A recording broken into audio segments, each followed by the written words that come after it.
Oy, ito na naman si Abante. May banat na naman sa ating Vice Presidente. Pero totoo bang wala kang respeto, Abante? Ayon mismo yan kay VP Sara. Mamaya panoorin natin yung video kung ano yung hitsura mo.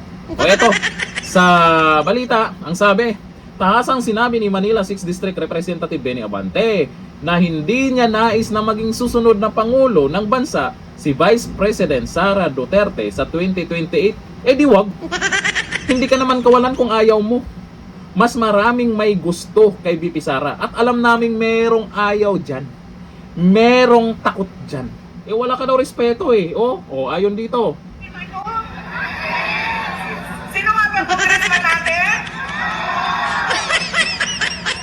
Anong tawag sa ganitong tao, mga anak?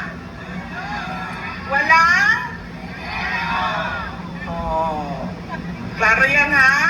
At Oh. kanino siya walang Wala ka daw respeto. O sino maniniwala sa'yo? Ikaw, ayaw mo. Pero bali-balita ko, marami dyan sa 6th District ang gusto na maging Pangulo si VP Sara.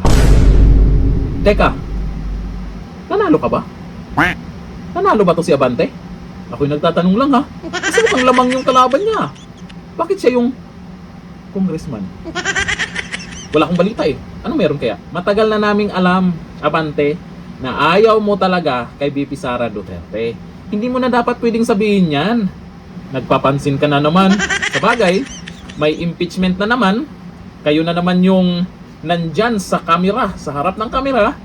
Kung ano yung galawan nyo dyan sa impeachment kay Pangulong Bongbong Marcos at malamang kay VP Sara ay may maghain ulit yan malamang sa February. Kayo na naman yung nandyan. Pero bakit siya yung nasa kamera? Ano? Ako lamang ay nagtatanong lang eh. Kasi nung eleksyon eh, lamang yung kalaban niya eh. Sino yung gusto niyong gawing presidente? Si Risa, si Trillanes, si Torre, si Lenny, meron din, si Dilima. Ay, maraming pwede palang pantapat sila kay VP Sara Duterte. Pero yung katapat ni VP Sara Duterte, siguro magsama-sama na sila versus kay VP Sara. Yung boto nila, itotal na. Ang tanong, kakayanin ba nila? Gising na ang taong bayan. Yung pinagagawa nyo, kalat na sa social media. Wag kami, Abante. Ayan dito sa mga nag-comment ha, Abante ha, makinig ka. Sabi ni Lian B. Olaso, di wag, huyo ka ba?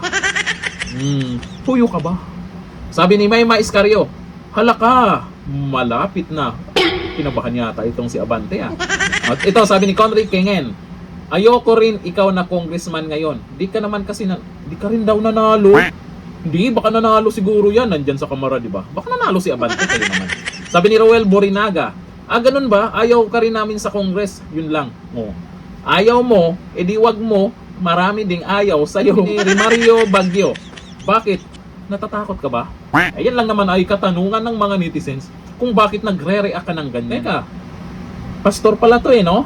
Pastor Abante. Ganito na lang, thank you.